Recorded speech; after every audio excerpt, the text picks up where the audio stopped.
স্বাগতম সম্মানিত ভিউয়ার্স। মহাকাশ অঙ্গনে ঘটে যাওয়া এই ঘটনা সম্পর্কে সুনিতা উইলিয়াম নিজেই বলেছেন যে, আমি যখন পৃথিবী থেকে প্রায় 240 মাইল উপরে উঠলাম, তখন পৃথিবীর দিকে তাকিয়ে পৃথিবী পৃষ্ঠে দুটি তারার মতো আলো দেখতে পেলাম। এরপর একটি টেলিস্কোপের মাধ্যমে আলো দুটি দেখার চেষ্টা করলে দেখি একটি আলোর অবস্থান মক্কায় আর অন্যটি মদিনায়। এই দৃশ্য দেখার পর আমি প্রচণ্ডভাবে অভিভূত হই এবং তখনই ইসলাম গ্রহণ করার সিদ্ধান্ত নিই। পরে মহাকাশ থেকে ফিরে এসে ইসলাম গ্রহণ করি। একটি নভোযান পাঠানো হলো বরাবরের মতোই মহাকাশ গবেষণা সংস্থা নাসা থেকে। 2006 সালের কথা, যে অভিযানের মূল উদ্দেশ্য ছিল মহাকাশের খোঁজ খবর সংগ্রহ করাই। অন্য গবেষকদের সঙ্গে সে নভোযানে অবস্থান করছিলেন সুনিতা উইলিয়াম। মহাকাশ গবেষণাটি যখন পৃথিবী পৃষ্ঠ থেকে 240 মাইল উপরে, হঠাৎ নিচের দিকে চোখ আটকে যায় সুনিতার। পৃথিবী পৃষ্ঠে তারার মতো দুটি আলো জ্বলতে দেখলেন। তখন চিন্তায় পড়ে গেলেন সুনিতা। ভাবলেন, পৃথিবী পৃষ্ঠে তো কোনো আলোকশিখা থাকার কথা নয়, এভাবে জ্বলে থাকার মতো। সঙ্গীদের ডেকে দেখালেন এবং টেলিস্কোপের সাহায্যে আলো দুটিকে নির্ণয় করার চেষ্টা চালালেন। তবে এই আলোকরশ্মি দুটি কি, নিজের চোখে বিশ্বাস করতে কষ্ট হলো সুনিতার।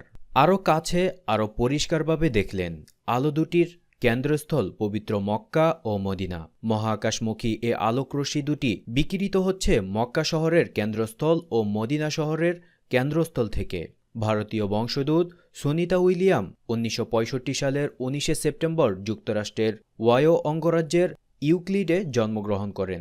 বাবা দীপক পাণ্ডে ও মা বনি পাণ্ডে উভয়ই ছিলেন ভারতীয় হিন্দু। সব জল্পনা কল্পনা এবং সন্দেহের কানাকানির ইতি টেনে গত রমজান মাসে ওমরা পালন করতে এসে নিজের মুসলমান হওয়ার ঘোষণা দিলেন সুনিতা উইলিয়াম এবং গর্ব করে বললেন, আমি এখন একজন মুসলমান। এটা ভাবতেই আমার অবাক লাগছে। নাসার প্রথম ভারতীয় বংশোদ্ভূত মার্কিন নাগরিক সুনিতার ইসলাম গ্রহণ করা বিষয়ে তাকে চেনেন বা জানেন এমন অনেকের মন্তব্য ছিল অনেকটাই এরকম। আর কারো পক্ষে সম্ভব হলেও সুনিতার পক্ষে এটা কখনো সম্ভব নয়, কারণ সে ছিল ইসলাম বিদ্বেষী। আর আমি এখন একজন মুসলমান। ইসলাম গ্রহণ করা নিয়ে শত জল্পনা কল্পনার ইতি টেনে ওমরা পালন করতে আসা সুনিতা উইলিয়াম জেদ্দার হোটেল হিলটনে বসে এভাবেই ব্যক্ত করছিলেন তার ইসলাম গ্রহণ করার কাহিনী।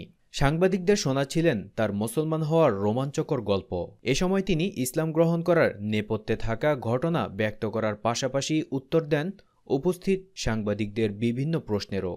পবিত্র মক্কা ও পবিত্র মদিনা শরীফে যাবার নসিব সবার হয় না। যাদের হয় তারা বড়ই ভাগ্যবান। যারা যেতে পারেন না তারাও অধীর আগ্রহে থাকেন কবে তাদের নসিব হবে সেই পবিত্র স্থানে যাওয়ার। পরিশেষে আল্লাহর কাছে এটাই প্রার্থনা, আল্লাহ যেন সকলকে এই পবিত্র দুই স্থান থেকে ঘুরে আসার তৌফিক দান করুন। আর সম্মানিত ভিউয়ার্স, প্রতিবেদনটি কেমন লাগলো তা অবশ্যই কমেন্ট বক্সে জানাবেন এবং এমনও আরও গুরুত্বপূর্ণ বিভিন্ন প্রতিবেদন জানতে চ্যানেলটিকে সাবস্ক্রাইব করে রাখুন।